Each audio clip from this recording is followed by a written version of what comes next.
Hello and welcome back to another video. So today I'm going to be going through some of the more recent news topics. I'll be starting off with the patch 6.1 release date and a few tidbits of information, then moving on to two interesting community interviews that were done with the developers, talking a little bit about the Blackrock Foundry Race to World First, and then finally some cool stuff about Heroes of the Storm related action figures. So first of all, the patch 6.1 release date has been announced in a, I suppose, rather controversial video. It's garnered quite the interesting response, with I think about 60% likes and 40% dislikes, which is kind of painful to see. But the patch itself is coming out on the 24th of February, and of course that's the 25th for the Europeans because our reset day is on Wednesday. And that's pretty much it. The patch is finally coming out. Yeah, it's a bit unfortunate that it's content sparse, but I suppose there's nothing we can really do at this stage. I would recommend, as always, getting into raiding, because that seems to be where it's at the minute. I've heard lots of poor things from the PvP people. I've heard lots of people being bored, but I know that the one thing that is good at the minute is the raiding, so I suppose give that a go if you really want to keep playing WoW until the next patch. Now, speaking of the next patch and 6.1 stuff, Bashiok actually did tweet and said that they're still working on the Iron Docks content, and it's actually been moved to patch 6.2.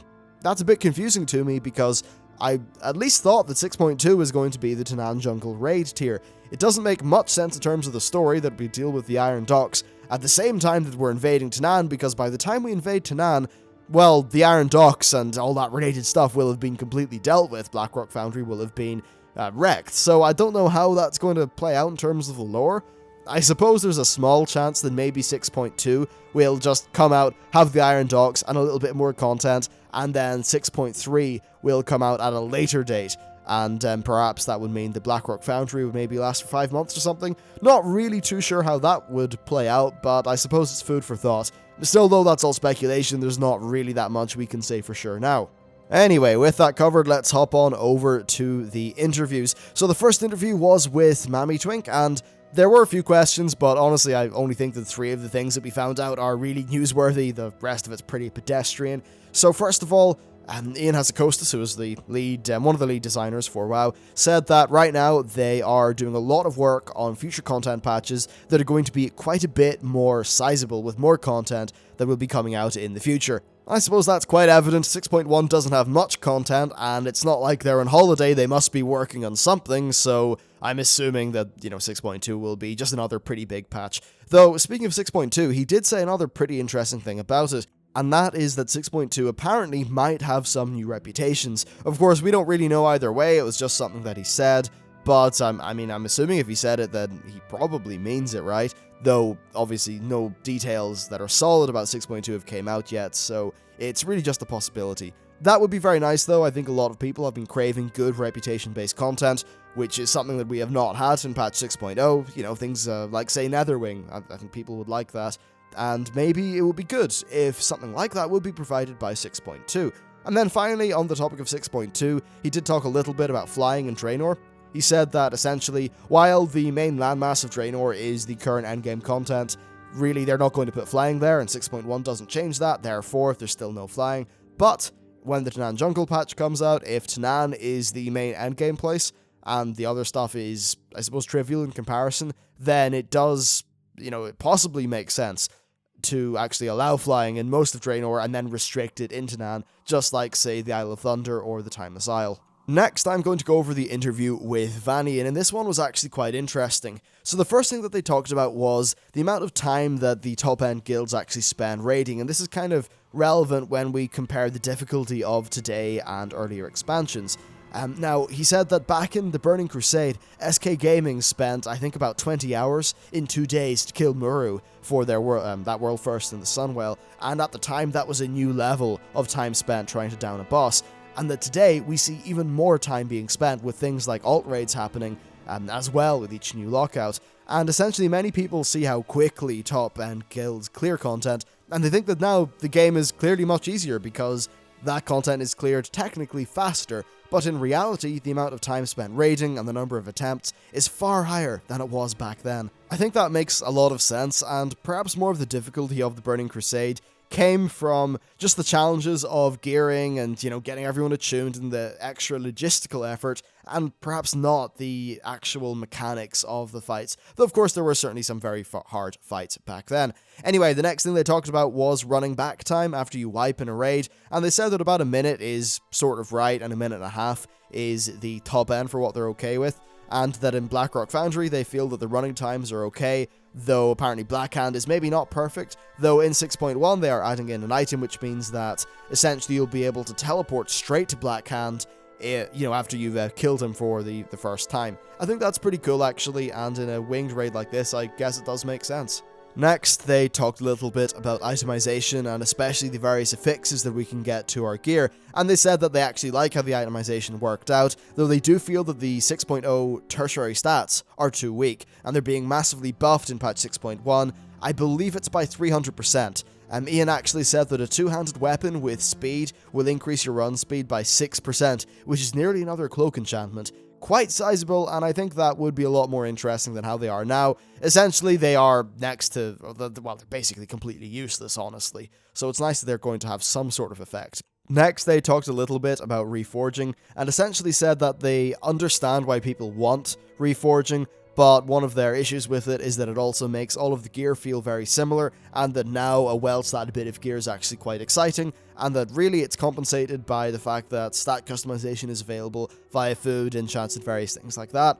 I suppose that's fair enough, and what I'd say about reforging is I get the problems that we currently have with itemization, but I do like being able to just right-click in my gear and not have to worry about, just restatting it and all that. Though I suppose all that restatting was interesting to some people, though in reality it was just hopping onto Ask Mr. Robot, clicking a button, and then carrying that out in-game. Maybe that wasn't the most interesting in terms of gameplay, and it was just another barrier to being excited about your gear drop.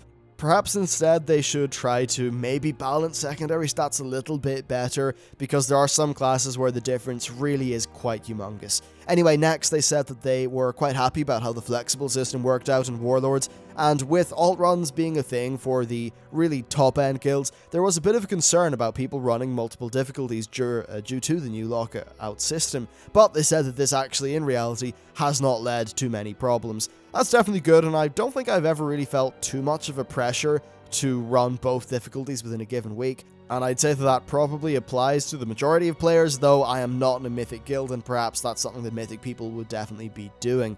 Another thing they talked about was the possibility of a legendary weapon drop. He said that they're still open to doing it whenever it actually makes sense in terms of the lore, but that's really all that he said, so maybe we'll see one in 6.2, maybe we won't, it's impossible to know at this stage.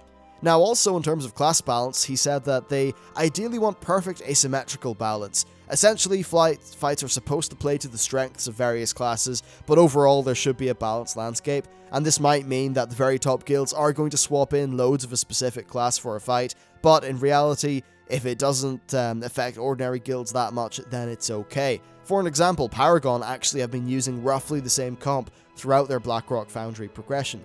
Definitely interesting to hear, and I do think that's a more fun way of designing the classes so that they actually feel different.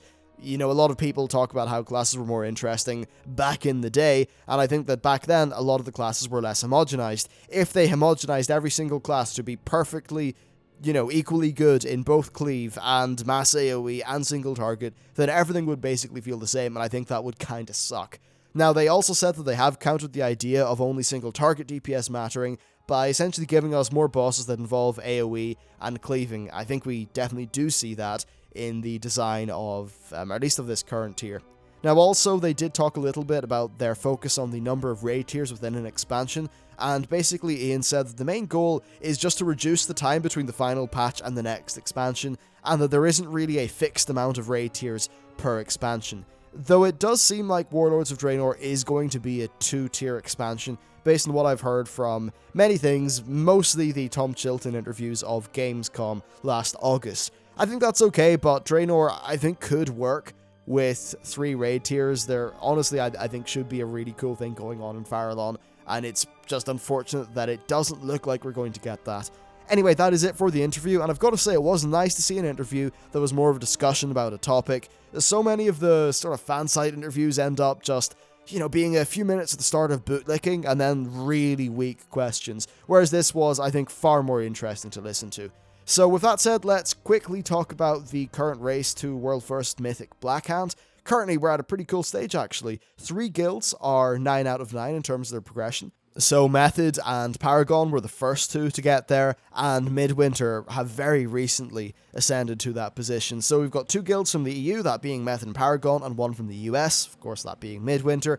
And it's definitely interesting to see. Normally Midwinter don't do so well, and it seems like they really are playing well this tier. And I've got to say as well, if you look at the amount of time it's taken to just get to Blackhand, and then of course the amount of time that it's at least going to take to kill Blackhand, this is a very tightly tuned tier at the highest level. Now, we of course have just recently got a new raid lockout, which has meant new gear because they've all re-cleared the content on Mythic, so perhaps that will help. And I'd say if not, then maybe the extra gear from next week's lockout should be enough to get somebody the kill. But certainly it does look like Blackhand is a very challenging and tightly tuned fight. Now, the final thing to talk about in today's news video is actually a line of toys that are coming out from NECA, and basically they are doing a line of Heroes of the Storm figures, and the first wave is going to contain a set which is both Nova and Illidan, so that's like a 2-pack, and then there is a third model which is Stitches, which is purchased separately. I'm imagining that's because it's quite a thick model, it's going to be a bit heavier and, more expensive. I think that's definitely pretty cool. Now, they are action figures, so they're designed with posability in mind. Personally, I don't really like that as much. I like a fixed statue because I think that it can be more designed to just, work in a certain pose. And sometimes action figure designs do, I think, compromise the artistic quality of some parts of the model. So that's a little bit unfortunate as far as I'm concerned. I'll probably still pick up some of the cooler ones once they come out though, and you can check them out in a link in the video description. Anyway, that is it for today's news. Stay tuned for tomorrow's video, which is going to be Troll Lore, which should be quite fun. Thank you very much for watching, and I'll see you next time.